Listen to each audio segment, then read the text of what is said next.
up guys, so recently I've been asked to do a bit of research on file formats for my media course.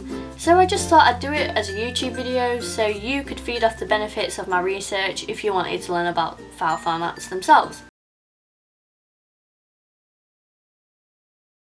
Okay, so let's start off with some very basics.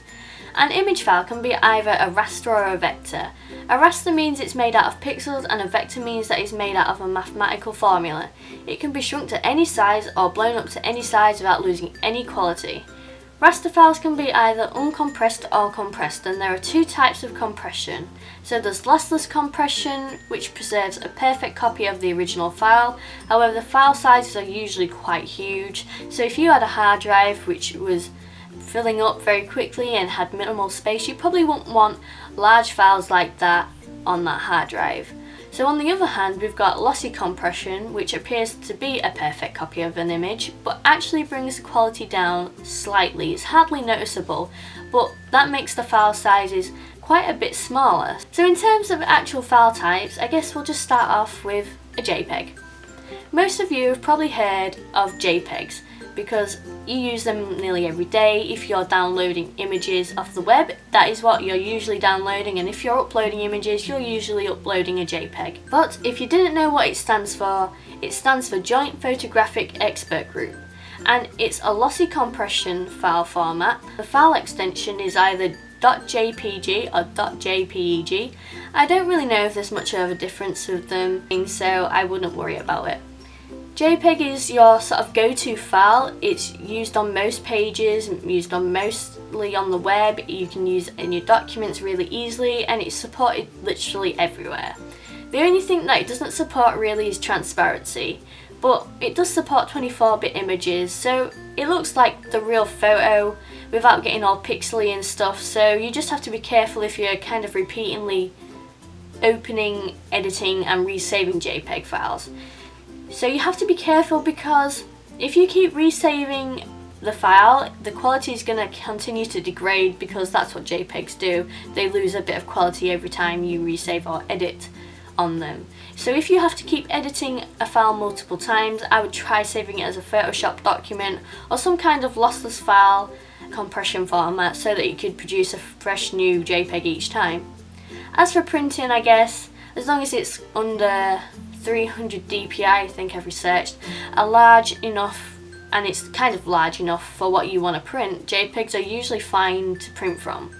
So unless you're kind of a professional photographer with like a £10,000 camera and lens strapped to your belt, or an art student, it's kind of not really relevant to print in JPEGs if you're kind of those kind of people. But if you're just a normal person who just wants to, print stuff, then great, it's really built for everyday use.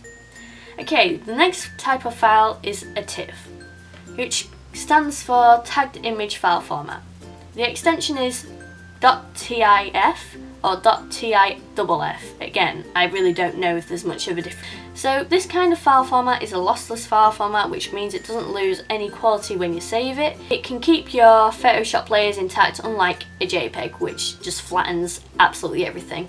But if you have a big file with tons of layers, the file size is usually going to be really huge. TIFF isn't really used on the web, but if you need to save like a file in the highest quality format that can be read by like a variety of programs that you're going to be like printing in different places or whatever, then TIFF is usually the way to go. Cool. Now moving on to everyone's favourite, the GIF or the GIF. I say GIF, so deal with it. If you have ever been on Tumblr, then you know that GIF supports animation, which is really their main draw these days. So GIF stands for Graphic Interchange Format, and it's usually an 8-bit type, which means it supports less colours than a JPEG would, so you wouldn't really be saving large photographs on them. Like as a GIF, they are just going to turn out pixelated. But on Tumblr, the GIF has seriously become some sort of art form, which everybody loves. It's actually a lossless compression, but because it's got so few colours in the format, the files look pretty bland and are pretty small sometimes. Actually no, all the time. The files don't really get that big whatsoever. GIFs are supported by transparency along with PNGs, which I will get onto right now. PNG stands for Portable Network Graphics. It was designed as free open source to follow upon the GIF.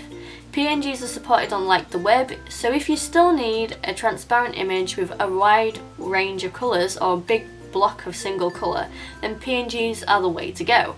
So for a normal image that you don't need the transparency, JPEGs are usually small file sizes. So PNGs generally look nicer, but if you don't need the transparency, then you should probably stick with JPEGs. Moving on, if you've ever owned a DSLR camera, you probably have come across RAW images, which are kind of specific to the type of camera you own. So I would have RAW images that are specific to the Canon which I own, and someone else might have one which is specific to a Nikon. Okay, so they are generally lossless images that can be manipulated through Photoshop or anything like that. I'm not going to print images which are RAW images because they are just too damn big. Think of them as digital negative kind of things. If you're doing professional photography, RAW images offer a lot more flexibility, but if you're just doing normal everyday stuff, it's kind of not really necessary to use them. Confession time. I never actually use RAW images when I'm editing photos. I just find it's a little bit of a hassle. So the last and final file format I want to talk about is a PSD. This stands for Photoshop Extension. They can be read by other Adobe programs outside the Adobe family. You probably won't be able to open them. PSDs are what you use while you're in a project and in progress to keep all the layers intact which don't have any compression.